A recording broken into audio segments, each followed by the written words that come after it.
Table ভর্তি নানা রকম মুখরোচক খাবার, কিন্তু পাশে আপনার প্রিয়জন নেই। তখন কি সেই খাবারগুলো খেয়ে আপনি তৃপ্তি পাবেন? না, সেটা কখনোই সম্ভব না।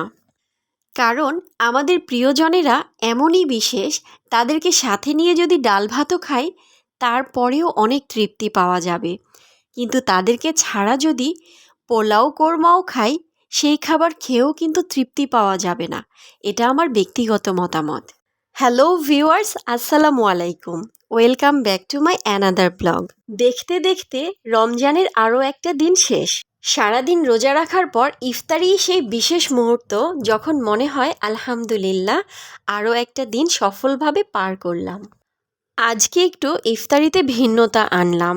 প্রতিদিন ছোলা বুট মুড়ি খেতে খেতে একঘেয়েমি লাগছিল, তাই ভাবলাম আজ কিছু ডিফারেন্ট খাওয়া যাক। আজকের ইফতারিতে রয়েছে গ্রিল চিকেন, তান্দুরি রুটি, কাবাব, ডিম চপ, বড়া, সস এবং কোল্ড ড্রিঙ্কস। অনেকটা রেস্টুরেন্টের মতোই ফিল হচ্ছিল। মাঝে মাঝে খাবারে কিছুটা চেঞ্জ আনা দরকার, তাহলে আর একঘেয়েমি আসবে না। কিন্তু একটা জিনিস বলতেই হবে, ইফতারি কখনো খাবার দিয়ে পরিপূর্ণ হয় না, বরং পরিবারের সবাই একসাথে থাকলে সেটাই আসল আনন্দ। আমি সত্যিই আজ সবাইকে খুব মিস করছি। পরিবারের সবাই মিলে একসাথে বসে ইফতার করার যে অনুভূতি, সেটা আর কোনো কিছুতেই পাওয়া যায় না।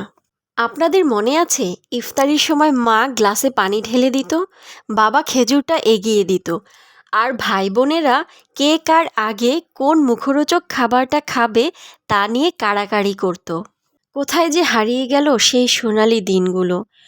আর আজ একা বসে বসে খাবার খাওয়ার সময় সেই কথাগুলো যখন মনে পড়ে, তখন চোখের পানি ধরে রাখা যায় না। আজ টেবিল ভর্তি খাবার আছে, কিন্তু সেই আনন্দঘন মুহূর্তটা এখন আর নেই। আমাদের জীবনে আমরা পরিবারের মূল্য তখনই বুঝতে পারি, যখন তারা আর পাশে থাকে না।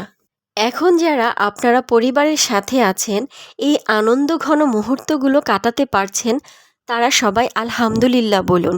কারণ এই সব কিছুই একদিন আপনার কাছে স্মৃতি হয়ে যাবে।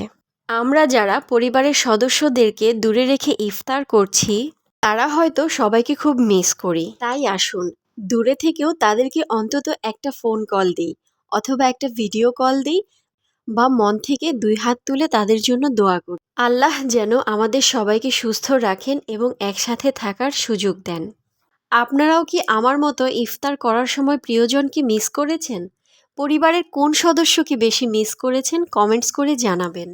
ভিডিওটি ভালো লেগে থাকলে অবশ্যই লাইক, কমেন্টস, শেয়ার করবেন।